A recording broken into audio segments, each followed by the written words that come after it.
Class 12th entrepreneurship, कैसे हैं आप सब। 6 वीडियोस के बाद की जो एक्साइटमेंट है ना, ये आपके अंदर भी होनी चाहिए, क्योंकि कंसिस्टेंसी लीड्स टू सक्सेस। हमारे जो नोट्स वीडियोस है ना आपके लिए, वो आपको क्लास 12th में खाली मार्क्स नहीं दिलवाने वाले, आपको एक एंटरप्रेन्योर बनाने के लिए छोटा सा स्टेप भी है। ठीक है, लास्ट क्लास में हमने क्या पढ़ा था आपको बता देते हैं। एनवायरनमेंट के बारे में हम पढ़ रहे थे, उसमें हमने मैक्रो एनवायरनमेंट देखा था।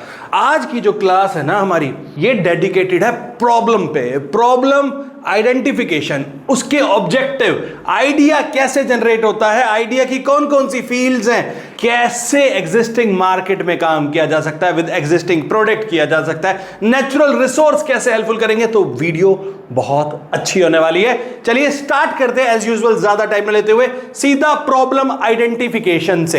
यार एक प्रॉब्लम को आइडेंटिफाई करना क्यों जरूरी है, ये सबको पता है। ठीक है, कैसे की जा सकती है उसके बारे में भी बात करना है। कह रहे हैं problem is a road block. ये है क्या, ये एक रोड ब्लॉक है। हमारा जो फर्स्ट वर्ड निकल के आता है वो आता है रोड ब्लॉक। ये है क्या, ये एक रोड ब्लॉक है, मतलब ब्लॉकेज है बिजनेस में। ठीक है, in a situation which setups conflict, जो कॉन्फ्लिक्ट सेटअप करती है। ठीक है, पहला बोला हमने रोड ब्लॉक, दूसरा conflict, and forces use to find a solution.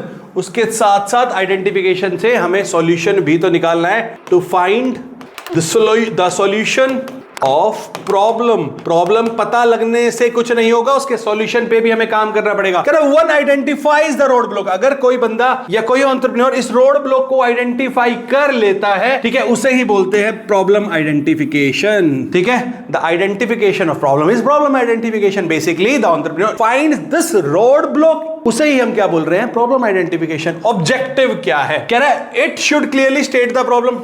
Problem अच्छे से बताए है क्या problem. To identify target group, कौन सा वो ग्रुप है जो फेस कर रहा है वो प्रॉब्लम।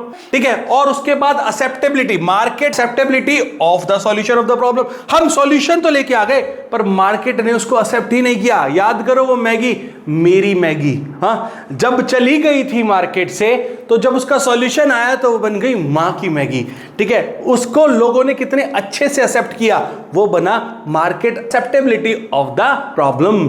आई बात समझ में, जो सॉल्यूशन के थ्रू हमें मिला। चले आगे, तो बात करते हैं आगे हम अपने आइडिया जनरेशन की। आइडिया कैसे जनरेट हो सकता है, कहता है क्या, इट इज द प्रोसेस। ये क्या है, ये एक प्रोसेस है ऑफ क्रिएटिंग। पहला क्रिएशन, दूसरा डेवलपिंग, तीसरा communicating ideas which are abstract, concrete and visual. Visual मतलब विजिबल, ऐसा कोई आइडिया नहीं होना चाहिए जो सिर्फ हवा में हो। ठीक है, एब्स्ट्रैक्ट होना चाहिए, क्लियर होना चाहिए, कॉन्क्रीट होना चाहिए और विजुअल होना चाहिए। ठीक है, the process includes the process of constructing through the ideas, innovating the concept, developing the process and bringing the concept to reality. उस कंसेप्ट को रियलिटी में लेके आना। कंस्ट्रक्टिंग, ठीक है, इनोवेटिंग, उसके बाद डेवलपिंग, CID, ठीक है, की रियलिटी। CID की रियलिटी क्या है, constructing through the ideas, innovating the concept, developing the process. ठीक है, D से developing and bringing the concept to reality. Reality, CID की रियलिटी हो गया हमारा आइडिया जनरेशन। कह रहा है business idea come from a careful analysis of the market. Obviously idea कहां से आता है, केयरफुल एनालिसिस ऑफ मार्केट। मैं मार्केट को एनालाइज कर रहा हूं कि यार मार्केट में रिक्वायरमेंट क्या है, नीड्स क्या है, या लोगों की प्रॉब्लम क्या है। मैं आपको हमेशा एक बात कहता हूं, एंटरप्रेन्योर 2 चीजों से बन सकते हैं, या एंटरप्राइज 2 चीजों से बन सकती है। या तो वो प्रॉब्लम सॉल्व कर रही हो पब्लिक की, या जरूरतें पूरी कर रही हो, यानी नीड की बात करते हैं हम। ठीक है, तो उसके लिए हमें क्या चाहिए, careful analysis of market trends and consumer needs. ठीक है, other come from serendipity. Serendipity क्या होता है मैं आपको बता देता हूं, कुछ ऐसा जनरेट हो जाना बाय चांस जो बेनिफिट दे सबको, हैप्पीली और बेनिफिट वे। ठीक है, बात करते हैं आइडिया फील्ड की। आइडिया फील्ड बहुत ही ज्यादा जरूरी है, इसको हमें 1-on-1 देखना भी पड़ेगा। क्या idea fields can be described as convenient frames of reference for streamlining the process of generation of ideas. ठीक है, कि ऐसी फील्ड जो आइडिया की प्रोसेस को स्ट्रीमलाइन कर रही है। कैसे, जैसे आइडिया जनरेट हो रहे हैं। The process of generating of ideas can be streamline by, कैसे, developing an awareness for different idea field. हमें अवेयरनेस हो डिफरेंट आइडिया फील्ड्स की। नेक्स्ट स्लाइड में हम आपको वही बताने वाले हैं कि आइडिया फील्ड डिफरेंट हो कौन सी सकती है, अवेयरनेस। उसके बाद कह रहा है this will help the entrepreneur in enlarging the scope. Scope बढ़ा देता है ऑफ थिंकिंग। ठीक है, at the same time structuring the ideas according to the convenient frames of reference.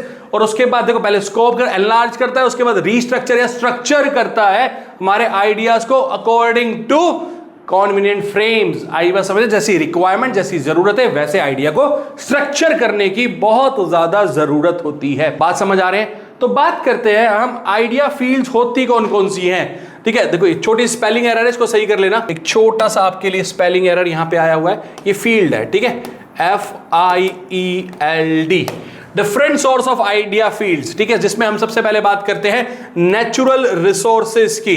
आई बात समझो। उसके बाद बात करेंगे एग्जिस्टिंग प्रोडक्ट और सर्विस की। उसके बाद बात करते हैं मार्केट और डिमांड ड्रिवन चीजों की। उसके बाद ट्रेडिंग रिलेटेड, ठीक है, एंड लास्ट में हम बात करेंगे सर्विस रिलेटेड। ये 5 हमारी आइडिया फील्ड्स बन जाती हैं। आइडिया फील्ड्स को 1-on-1 रीड करने के लिए आपको जुड़े रहना होगा हमारे नेक्स्ट वीडियो में। नेक्स्ट वीडियो में हम बात करने वाले हैं नेचुरल रिसोर्सेज की, एग्जिस्टिंग प्रोडक्ट्स की। इंपॉर्टेंट होगी वीडियो, ये छोटी वीडियो इसीलिए ताकि नेक्स्ट वीडियो में आपके लिए हम थोड़ा सा एक्स्ट्रा टाइम लेके आए। तो प्लीज चैनल को कर लो सब्सक्राइब, फ्रेंड्स के साथ कर दो शेयर। टोटल मटेरियल चाहिए तो कमेंट में लिख देना मटेरियल, सारा मटेरियल हम आपको PDF फॉर्म में दे देंगे। कोई दूसरी बुक्स जाके आपको पढ़ने और खरीदने की कोई जरूरत नहीं होगी। Thank you.